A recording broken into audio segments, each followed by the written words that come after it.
Bendiciones, mis hermanos, una vez más por acá, por este medio, compartiendo acerca de la palabra.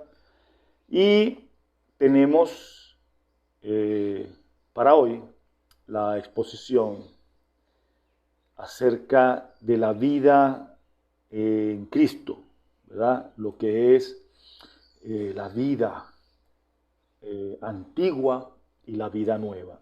Cuando nosotros llegamos al Señor, dice la palabra, que aquí todas las cosas viejas pasaron y vienen a ser todas nuevas. Ya estamos en la semana 31 de este plan y vamos a entrar en el tema en el día de hoy.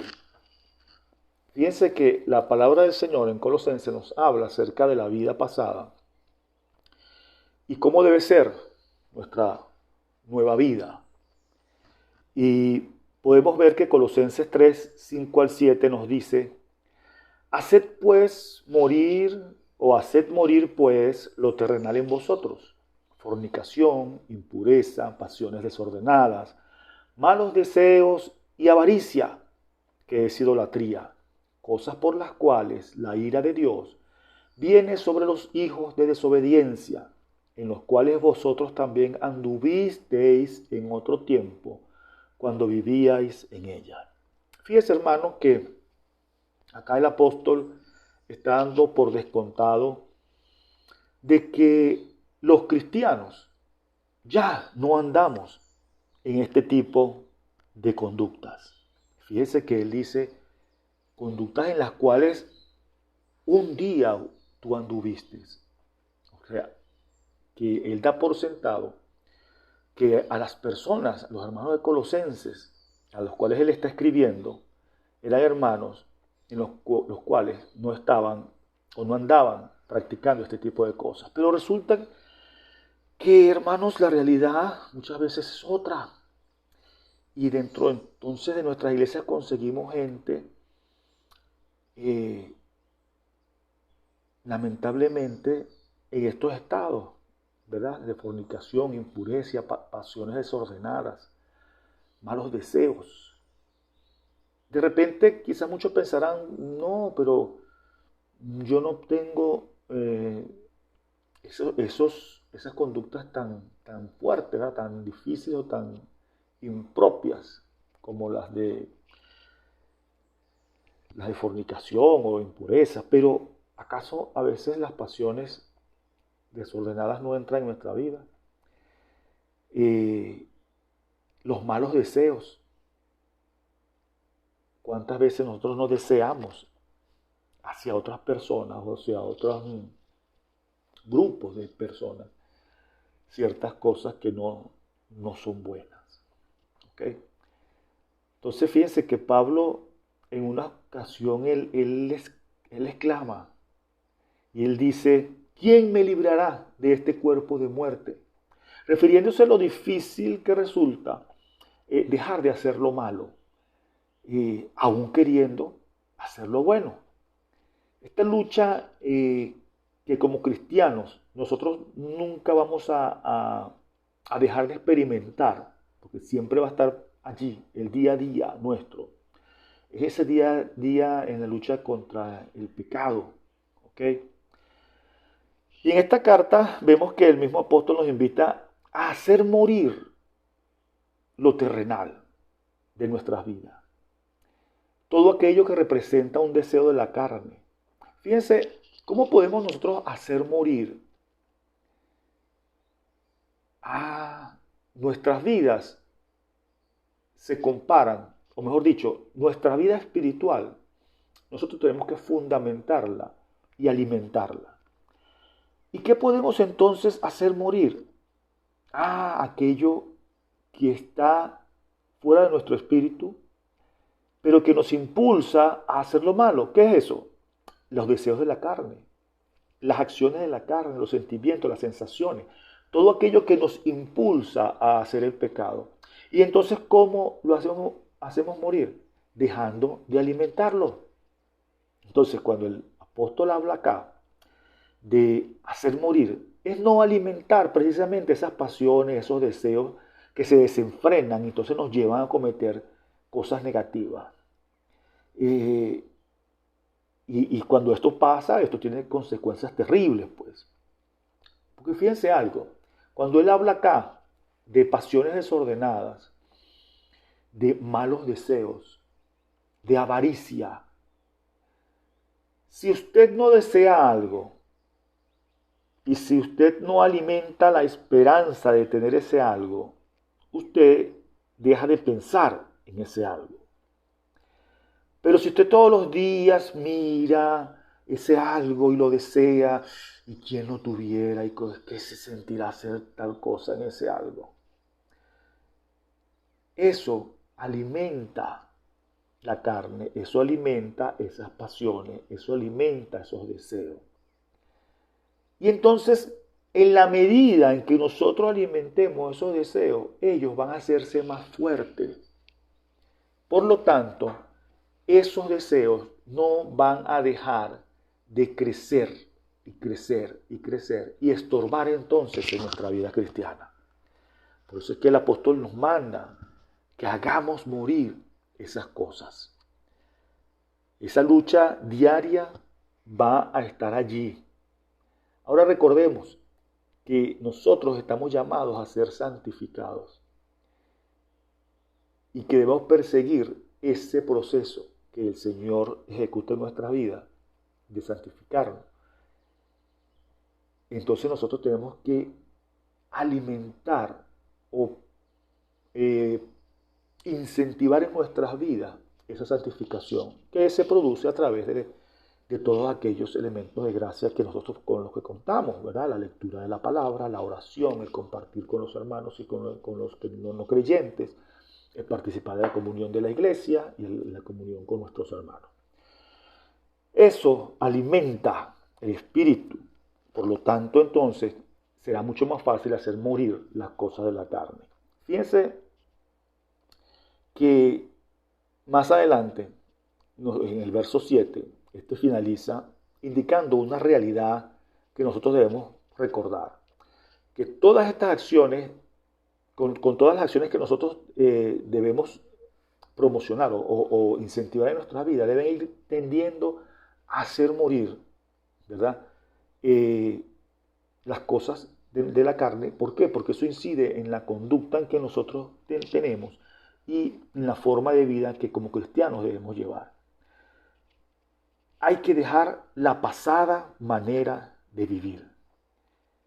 Por lo tanto, en los hijos del Señor, y es una de las cosas que Pablo da por sentado, no debería presentarse este tipo de situaciones, lo que no quiere decir que nosotros no estemos sometidos a las tentaciones, ¿verdad?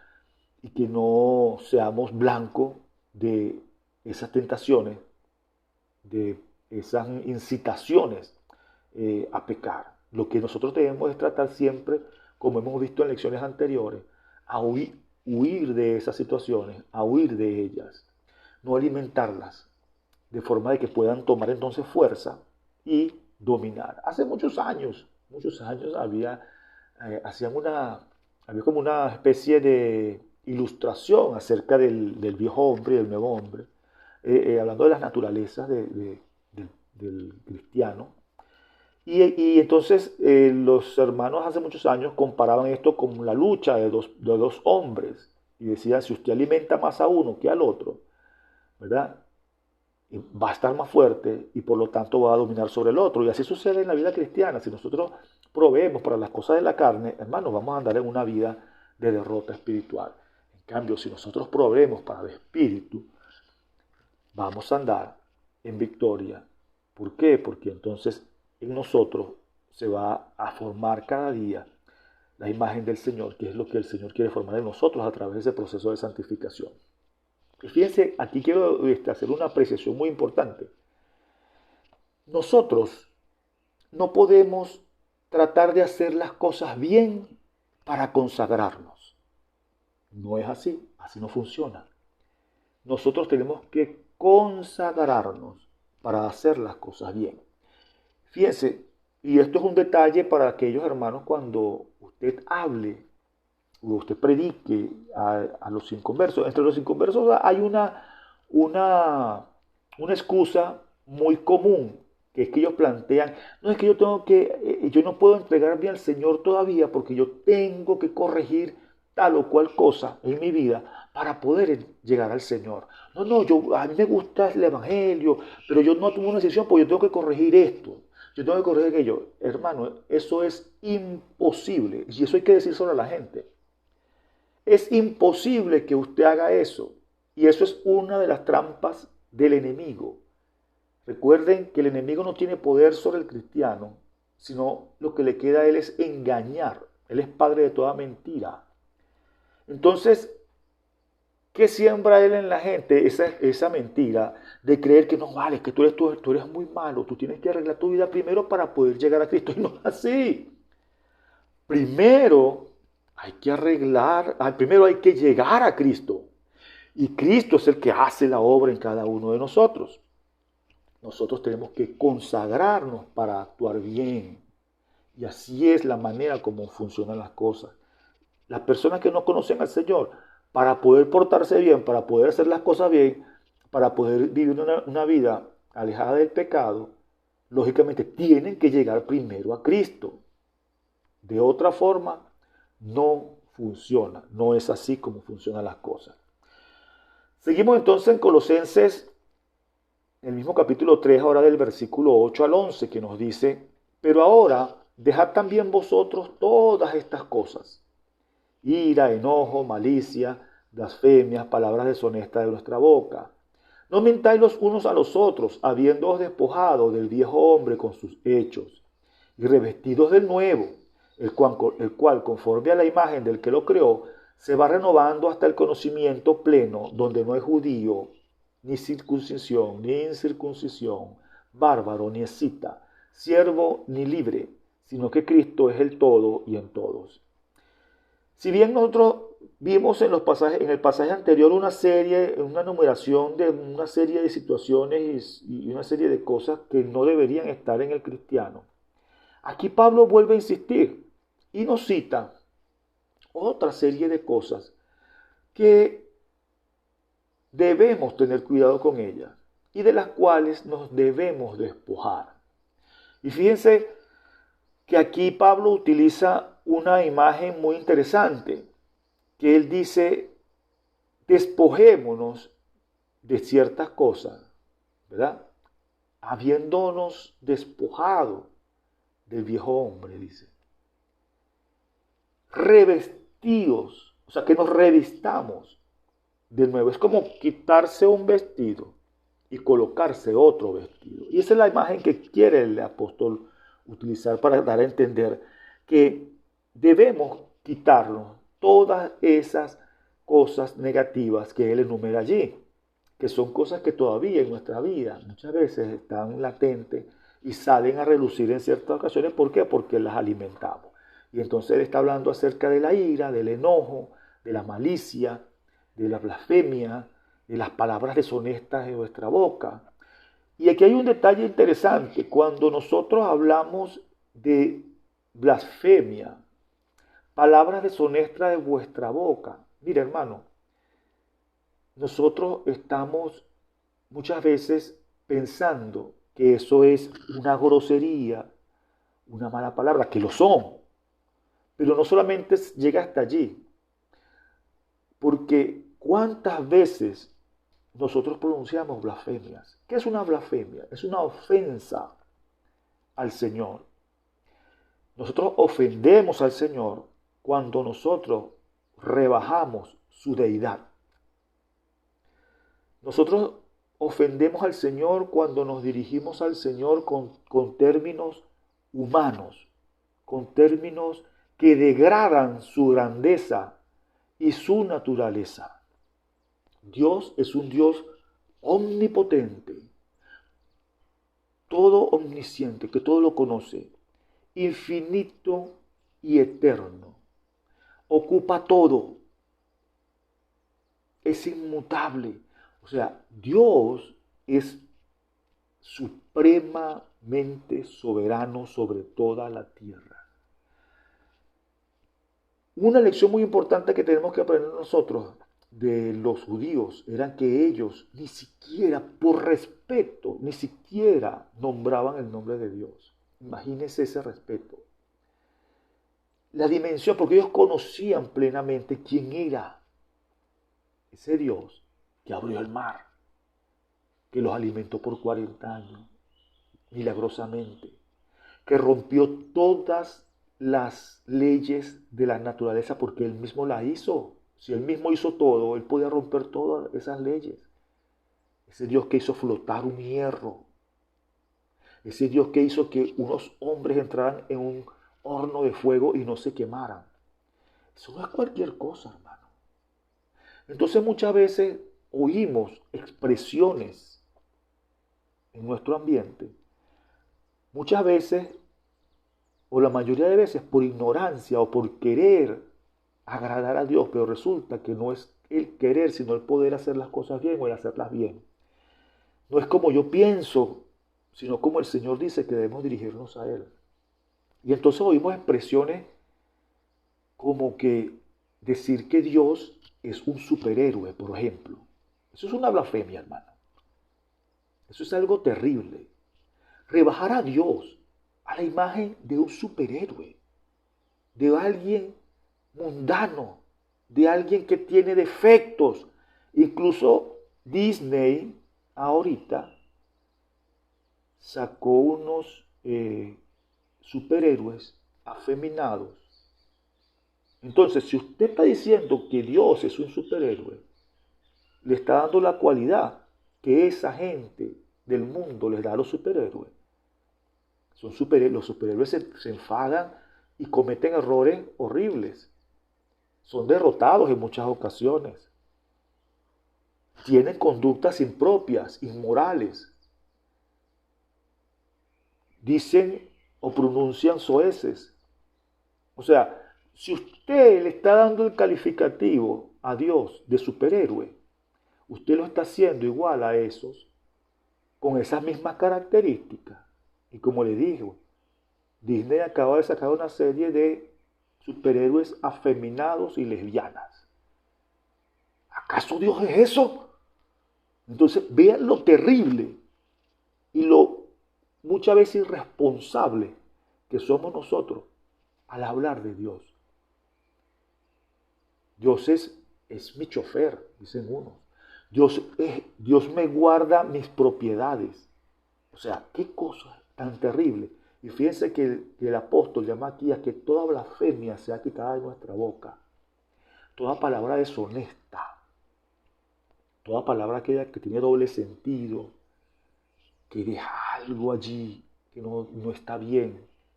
Que no es sincera. De todas estas cosas debemos quitárnoslas de nuestra vida. Y el apóstol habla de quitárnoslas como un vestido.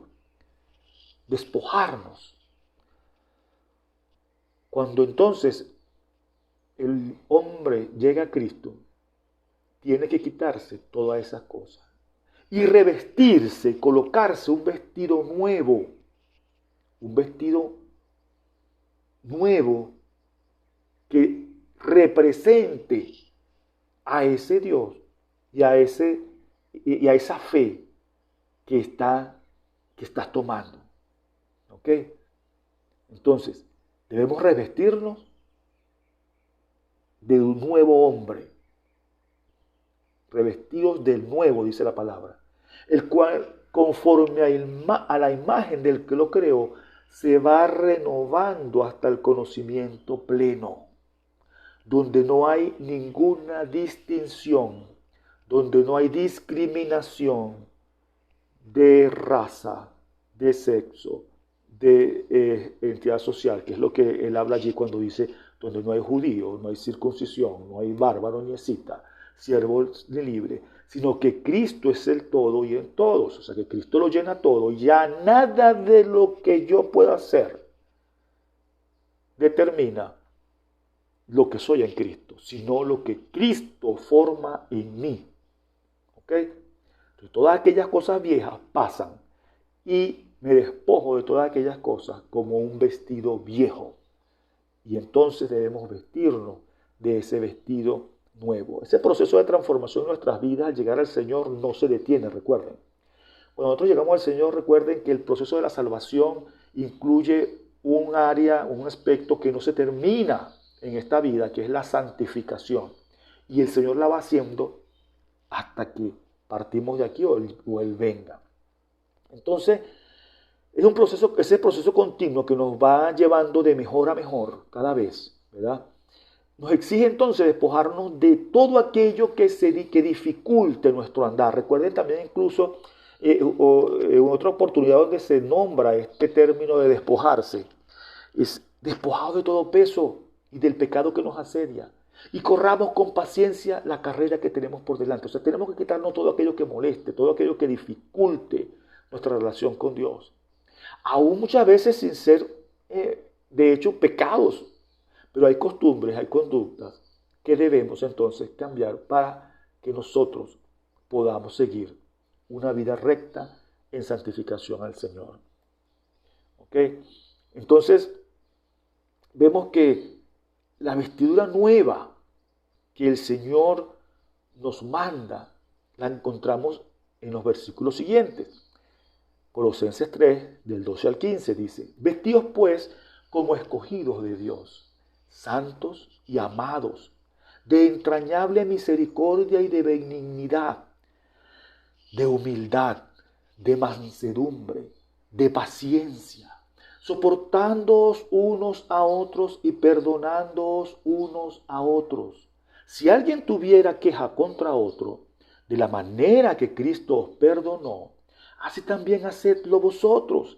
Y sobre todas estas cosas, imagínense, vestidos de amor, que es el vínculo perfecto, y la paz de Dios gobierne vuestros corazones, a la que asimismo fuisteis llamados en un solo cuerpo, y sed agradecidos. Qué tremendo, hermanos. Fíjense que así como se nos manda a quitarnos un vestido lleno de tantas impurezas, lleno de tantas cosas negativas, tantas cosas malas, se nos manda entonces, no podemos quedarnos desnudos, tenemos que revestirnos, tenemos que vestirnos. Entonces ahora nos vamos a revestir ¿de qué?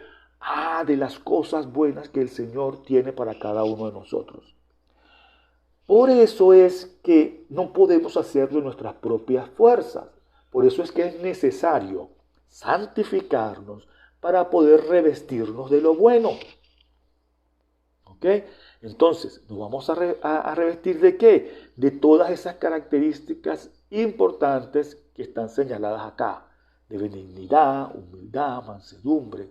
Ahora, por sobre todas las cosas, dice la palabra entonces, que nos revistamos de amor, porque el amor es el vínculo perfecto. El amor, hermano, viene a ser entre todas estas cosas como la pega, como ese pegamento que une o la fuerza que mantiene unido todas estas cosas para un fin. Porque usted puede ser una persona que esté llamada a ayudar a los demás, pero no es lo mismo ayudar a los demás con un espíritu afable, con un espíritu de amor, que ayudarlos simplemente por prestar una ayuda. Por eso es importante y por eso acá se hace ese énfasis en que el amor sea ese vínculo perfecto. O sea, eso que una todas las características positivas a las cuales somos llamados que nos revistamos. Que nos vistamos entonces con todas estas cosas buenas, pero por sobre todas las cosas nos vistamos de amor. Porque eso es lo que va a determinar. Porque Dios es amor. Y si Dios es amor, nosotros debemos ser amor. Y si somos sus hijos, nosotros debemos comunicar, irradiar ese amor de Dios que hay o que está, que Él puso en nuestra vida.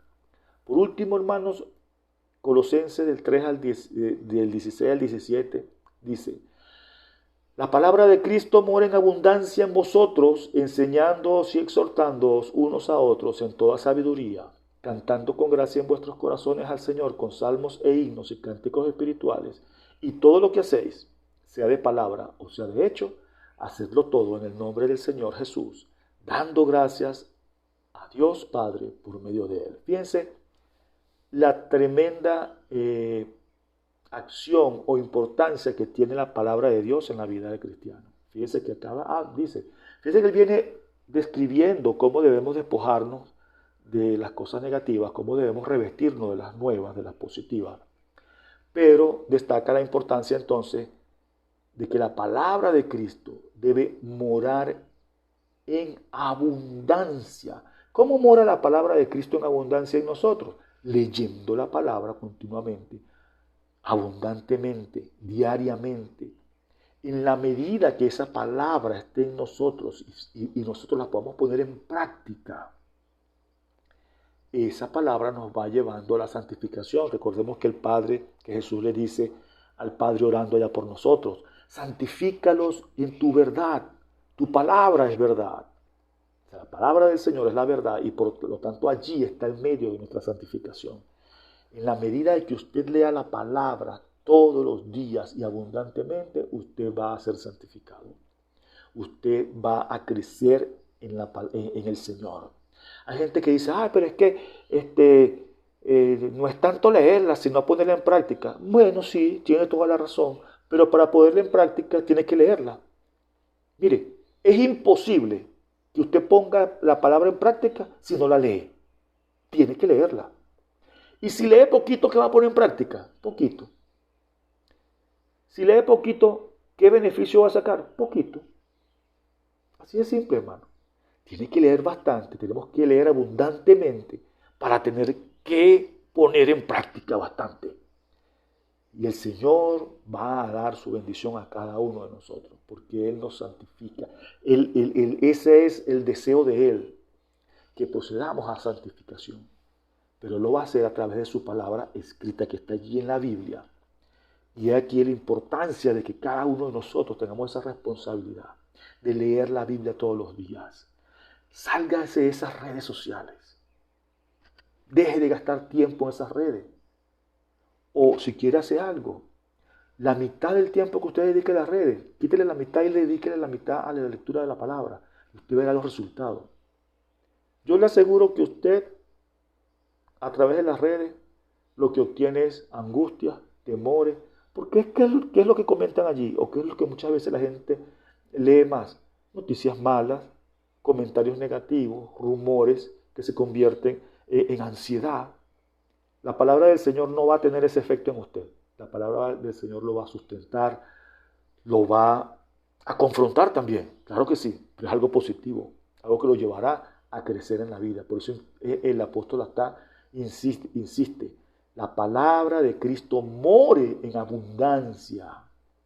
¿Qué va a suceder? Nos vamos a poder enseñar unos a otros. Nos vamos a poder exhortar. ¿Ok? Vamos a poder cantar porque los salmos y la palabra del Señor nos ayuda a que podamos expresar desde nuestros corazones ese gozo con salmos, cánticos espirituales. Hermano, en la medida que usted conozca más al Señor, usted va a poder orar mejor. Usted va a poder andar mejor, comprender mejor todas las cosas. Y la única manera que usted pueda hacer eso es a través de la palabra. He allí la importancia. Entonces, ¿cuál es el consejo? La palabra del Señor more en abundancia en cada uno de nosotros. De esa manera, entonces, nosotros podamos ver y podemos dejar las cosas de la vida pasada y proyectarnos entonces a revestirnos de ese nuevo hombre que el Señor demanda que seamos. Con esas nuevas actitudes que están en su palabra y las cuales pondremos en práctica a través del aprendizaje que obtengamos de ella. El Señor me los bendiga, el Señor les guarde y nos vemos entonces en la próxima semana.